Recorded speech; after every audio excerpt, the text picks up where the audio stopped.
Hey Amherst, my name is Esther and I'm running for school committee because I love living here. And I believe that the change that we want to see in the world begins with our youngest humans.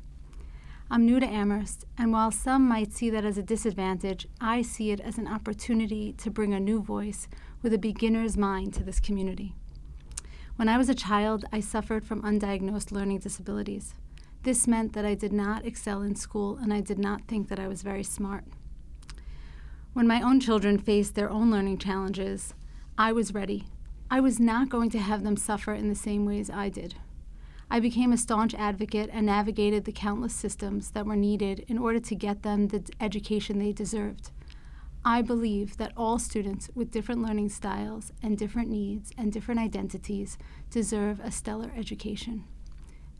And this is another reason why I'm running. I have been an informal educator for over 20 years in multiple settings, and before that, I worked in my community schools.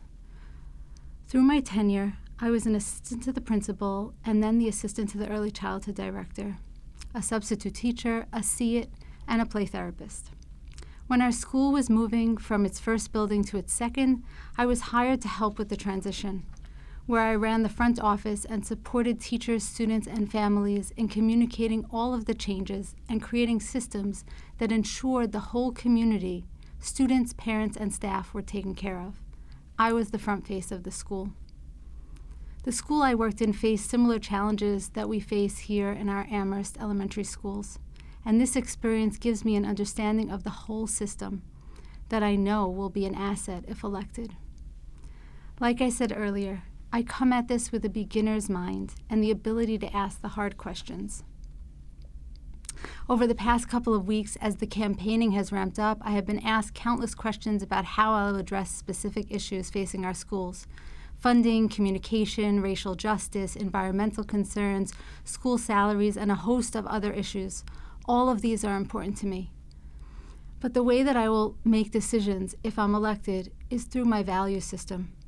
I hold strong value and deep respect for children, equity for all, transparency and accountability, collective liberation, unlearning the isms, including childism, racism, classism, ableism, and identifying and breaking down systems of oppression.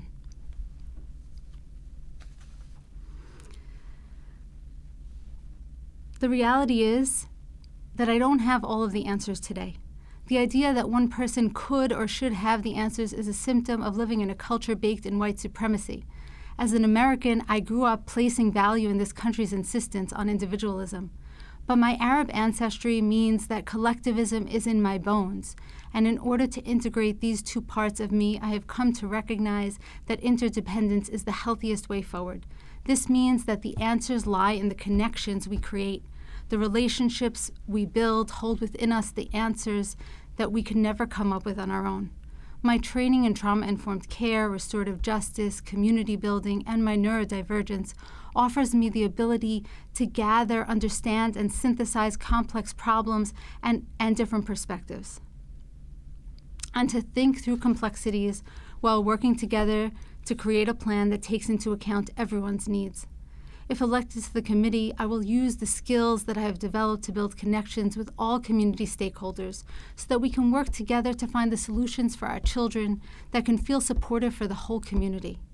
And while I don't have the answers today, I have already started asking difficult questions.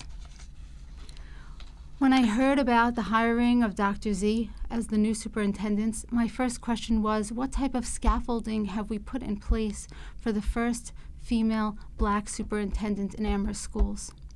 I'm asking about how to successfully integrate the 6th grade academy into the middle school and if there are other options that we're failing to see. Don't get me wrong, it is clear that we need more funding and innovative solutions to today's budget. As someone who has worked in the operations within schools, nonprofits, and synagogues, which all have limited budgets, I have learned how to think creatively in order to spread a thin budget. I'm also in communication with other school committees and ready to lobby the state to change the calculations for Chapter 70 funding. With the challenges we are facing with today's federal government, we need different solutions to the problems of the past. Today, we must start depending on each other in new ways, and as a committee member, I will dedicate my time to finding the solutions.